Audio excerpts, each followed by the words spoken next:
Today marks the 150th anniversary of the announcement of the Emancipation Proclamation. That was the document that was the gateway to ending slavery in the U.S. But our next guest says the government is still enslaving its citizens under mountains of debt and obligation.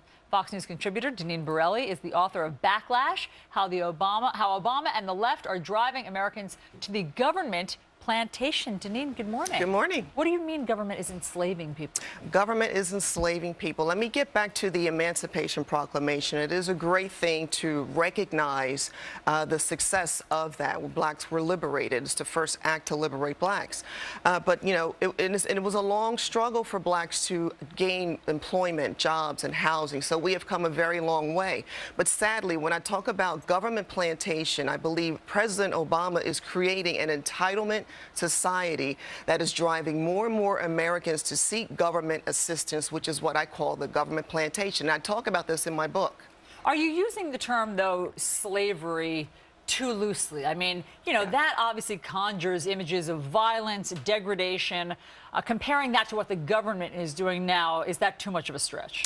Listen, I call it slavery, from physical slavery to economic slavery. Obama has put up too many barriers against hardworking Americans where really people are suffering from reduced living standards. If you look at his energy policy, for example, you know, high energy prices are regressive. High energy prices harm the poor, the ones on low income. They are least able to afford high energy prices. In New York, gas is over $4 a gallon. Utility prices are up. Sadly, Obama has a war on coal. Coal provides an abundance of our electricity, and people are picking and choosing. Do I pay my utility bill, or do I buy my medicine this month? What about personal responsibility? Yeah. What about personal responsibility that you can't be a slave to government if you don't choose to be a slave to government on some level? This isn't the slavery of the olden days where you are whipped if you try to escape.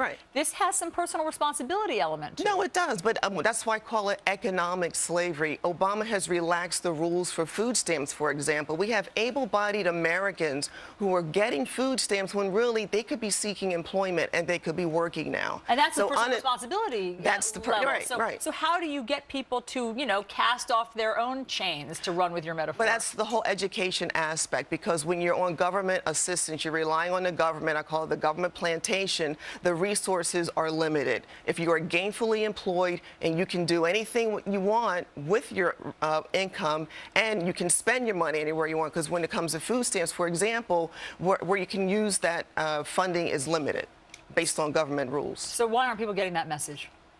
That's why we're here today. And people should be recognizing the fact that Obama is creating an entitlement society, and people need to be gainfully employed so that they can make their own decisions and choices and to best support themselves and their families. Deneen Borelli, again, the book is called Backlash?